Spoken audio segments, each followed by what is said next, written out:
There are walls in your life you didn't build, but you've been living behind them for years.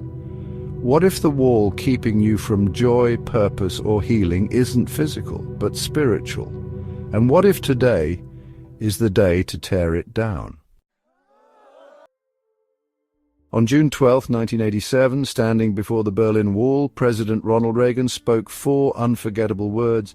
Mr. Gorbachev, tear down this wall. It wasn't just political, it was prophetic.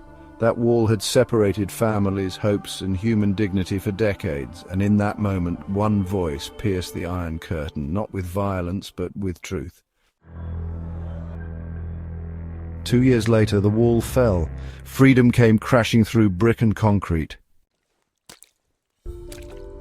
Ephesians chapter 2, verse 14 says, "For he himself is our peace, who has made the 2 groups one and has destroyed the barrier, the dividing wall of hostility." Jesus doesn't negotiate with walls. He breaks them. The wall between us and God, gone. The wall between you and healing, cracked. The wall between yesterday's mistakes and tomorrow's mission, it doesn't get to stand when grace walks in. So I'll ask you gently but directly, what's the wall you've let stand too long? Is it perhaps a broken relationship, or maybe unforgiveness, or shame that echoes louder than your prayers? You know, we all have Berlin walls inside us, fortresses built by fear, guarded by regret.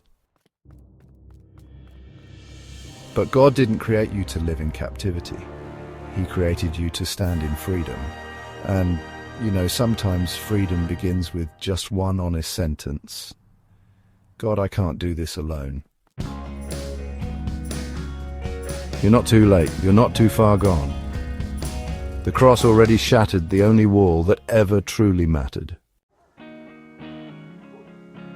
Let's pray. Dear Lord, we carry walls we've built and some we've inherited, but today we ask you to help us tear them down. Break through our pride, soften our pain, and let your love dismantle every barrier we've tried to hide behind. Teach us what it means to live free, not just in the world, but in you. Amen.